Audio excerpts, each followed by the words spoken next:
Mwiriwe neza mwese bakunzi b'ubuzima muri Hot 250 TV. Uyu munsi tugiye kuvuga ku mboga zidasanzwe, imboga zihariye, imboga utagereranya n'izindi zose. Broccoli ni ubwoko bw'imboga zibarirwa mu muryango witwa Brassica oleracea, zigira amashami yahurira hamwe akabyara itsinda ry'imboga zifite ibara ry'icyatsi kijimye. Umuryango w'izi mboga ni nawo ubonekamo amashufreri, amashu na sukuma wiki. Broccoli ni imboga zishobora kuribwa ari mbisi ku masalade cyangwa se ukaziteka ariko ntuzihishe. Broccoli ni imboga zidasanzwe ugereranyije n'uko abantu bazibona, ko zifasha cyane ubuzima ku buryo budasanzwe. Tubonamo intungamubiri zihagije, dusangamo ibikatsikatsi bihagije, vitamine C, vitamine K, fer na potassium. Broccoli nta binure zigira, zikaba zifasha cyane mu kurwanya diabete, kurinda no kurwanya kanseri, gufasha ku ndwara z'umutima, kurinda uruhu, gufasha kugira amaso meza, ubuzima bwiza bw'amagufa, gufasha abagore batwite n'ibindi tugiye kugarukaho mu kiganiro cya none.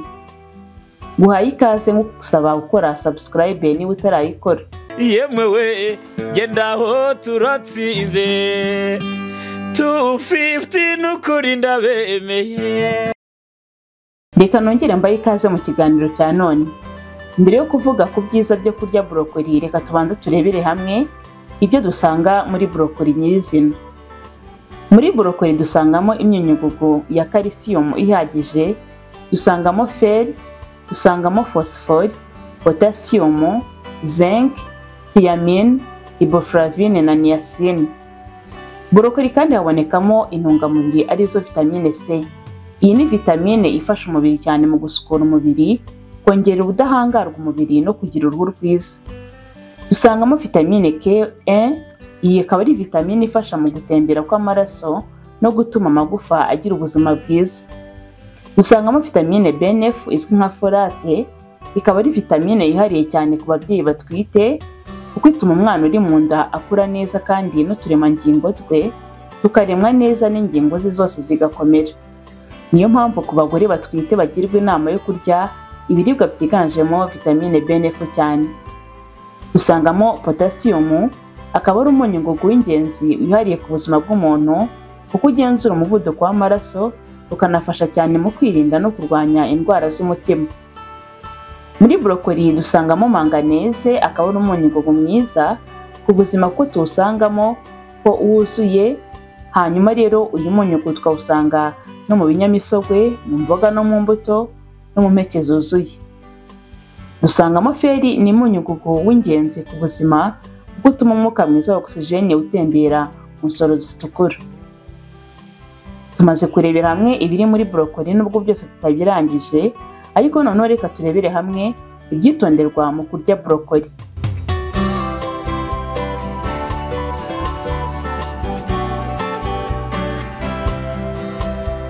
Ku rubuga Good Food rwandika ku buzima, batubwira ko icya mbere ugomba kumenya ari uko mu kurya broccoli biba byiza kuzirya ari mbisi.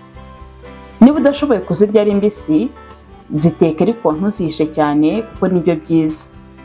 Ushobora kandi kuziteka ku mwuka cyangwa se ukaziteka muri microwaves.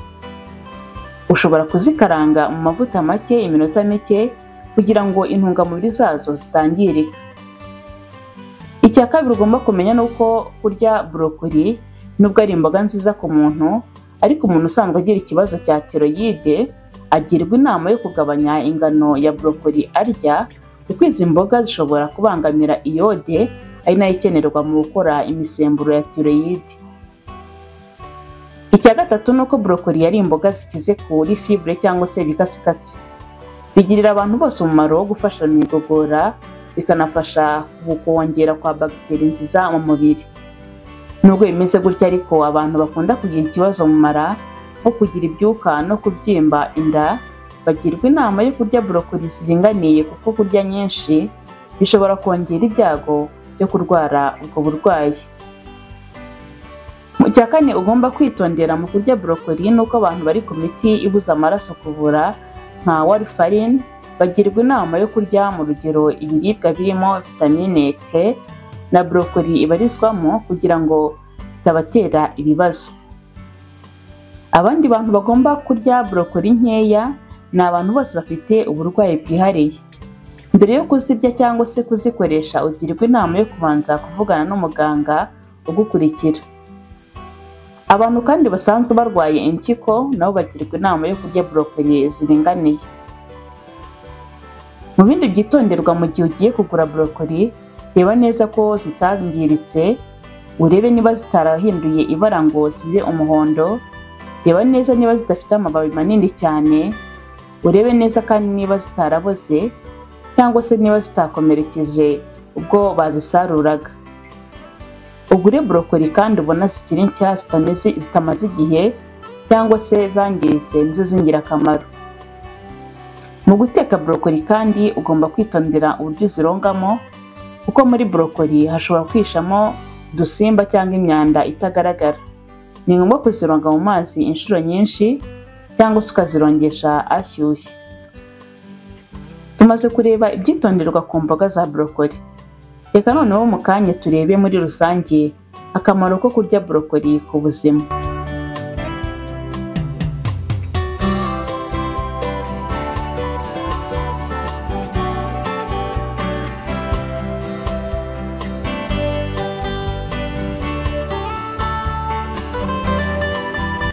Reka mwibutse ko ukurikiye Hot 250 TV, nitwa Isabelle Dusengimana, turi ku kiganiro kivuga ku buzima, aho turi kuvuga kuri brokoli.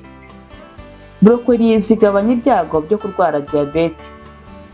Ushobora kuba wumva bitangaje cyangwa se bigutunguye, ariko ubushakashatsi bwizewe bwasohotse muri 2017 bwagaragaje ko kurya brokoli bifasha cyane abantu barwaye diabete yo mu bwoko bwa kabiri, kuko zibafasha kuringaniza isukari mu mubiri bitewe n'ikinyabutabire cya sulforafane dusangamo. Ubundi bushakashatsi bwakozwe muri 2018 bwagaragaje ko abantu barya ibiryo birimo fibre zihagije bagira ibyago bike byo kurwara diabete yo mu bwoko bwa kabiri kurusha abarya ibirimo fibre zikennye. Bikaba bifasha cyane rero mu kugabanya isukari mu maraso ku bantu bafite iyo diabete. Brokoli yaba nziza ku bantu barwaye diabete cyangwa se abantu bashaka kuyirinda. Kurya brokoli ni icya kabiri bigabanya ibyago byo kurwara kanseri. Ni ibintu bizwi cyane kandi bitangazwa n'imbuga zitandukanye zandika ku buzima, harimo Medical News, harimo Healthline, aho bavuga ko imboga zo mu bwoko bumwe na brokoli zikize cyane ku byitwa antioxidant cyangwa se bifasha gusohora imyanda mu mubiri. Bifasha cyane mu kugabanya ibyago byo kurwara kanseri, kuko biragenda bikagabanya ibinure mu mubiri n'uburozi ndetse n'imyanda mu mubiri, bityo bikabuza selile za kanseri gukura. Biterwa kandi n'ibiyirimo byitwa sulforafane bifasha mu guhangana na kanseri. Izi mboga kandi zigira ibyitwa indwara carbinol birwanya ibibyimba mu mubiri bishobora gutera kanseri. Kanseri zivugwa ni kanseri y'amabere, ya prostate, iy'impyiko na kanseri y'uruhago. Icya gatatu, brokoli zifasha mu buzima bw'amagufa. Biterwa n'uko calcium na collagen bihuriza hamwe mu gutuma amagufa akomera. Umubiri wa muntu burya 99% bya calcium biboneka mu magufa no mu menyo. Umubiri kandi ukenera vitamine C kugira ngo ukore ya collagen. Ibi byose rero dushobora kubikora, ariko tukanayibona muri brokoli. Niyo mpamvu umuntu urya brokoli akenshi yaba afite amenyo n'amagufa bizima. Vitamine K kandi dusanga muri brokoli igira uruhare runini mu kurinda indwara yibasira amagufa. Abantu barya rero ibiryo bikennye kuri vitamine K baba bafite ibyago byo kwibasirwa n'indwara zifata amagufa, kuvunika byoroshye. Mu gihe abarya ibikungahaye kuri iyi vitamini bakarya nka brokoli bagira ubuzima bwiza bw'amagufa. Icya gatanu, brokoli zituma umuntu agira uruhu rwiza. Biterwa n'uko dusangamo vitamine C ku bwinshi ifasha umubiri gukora ya collagen. Collagen akaba ari ingenzi kuko ifasha muri systeme y'ikura ry'uturemangingo dushya n'imikorere y'izindi ngingo by'umwihariko uruhu. Nk'uko twayibonye kandi brokoli igira ibisohora uburozi bihagije iyo bifatanyije hamwe ni vitamine C birinda uruhu kwangirika bikarinda iminkanyari ku bantu bakuze. Inyigo zagiye zikorwa zagiye zigaragaza ko vitamine C yihariye mu kurinda uruhu kwangirika no kurinda kanseri yarwibasira. Icya gatandatu, brokoli zifasha mu igogora. Ibi ni ibintu bizwi kandi byiza kuko zihagije kuri fibre. Burya kugira inzira z'igogora zidakora neza harimo kwituma impatwe, akenshi biterwa n'ibyo uba wariye cyangwa se uburyo uryamo. Kurya rero ibiryo bikize kuri fibre nka brokoli bifasha cyane mu kurinda ibibazo byo kwituma impatwe. Burya agakombe kamwe ka brokoli gapima nka grama 76 gatanga hagati ya 5.4 na 7.1% bya fibre umubiri ukenera ku munsi. Icya karindwi nuko brokoli zifasha mu gutwika ibinure. Ubushakashatsi bwerekana ko kurya ibikungaye kuri fibre nka brokoli bigabanya cholesterol mbi mu maraso kuko iyo ari nyinshi itera kuziba kwa tumwe mu tuyoboro tutwara amaraso bigatuma amaraso atajyana neza mu mutima. Bityo rero brokoli ni imboga nziza zagufasha gutwika ibinure. Icya munani, brokoli zituma ugira amaso mazima. Muri brokoli dusangamo carotenoides z'ubwoko bubiri bw'ingenzi ariyo luteine na zeaxanthin. Izi zombi kandi iyo zihurije hamwe zigabanya ibyago byo gusaza imburagihe birimo nko kurwara amaso cyangwa se guhuma ugeze mu zabukuru. Muri brokoli kandi dusangamo vitamine A ikaba ari ingenzi ku maso kuko iyo ibuze mu mubiri bitera kutabona neza mu gihe cya nijoro.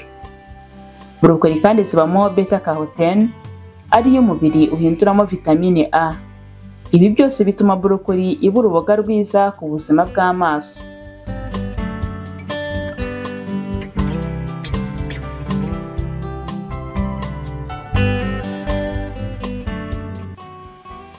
Wari uzi ko brokoli burya zifasha abagore batwite?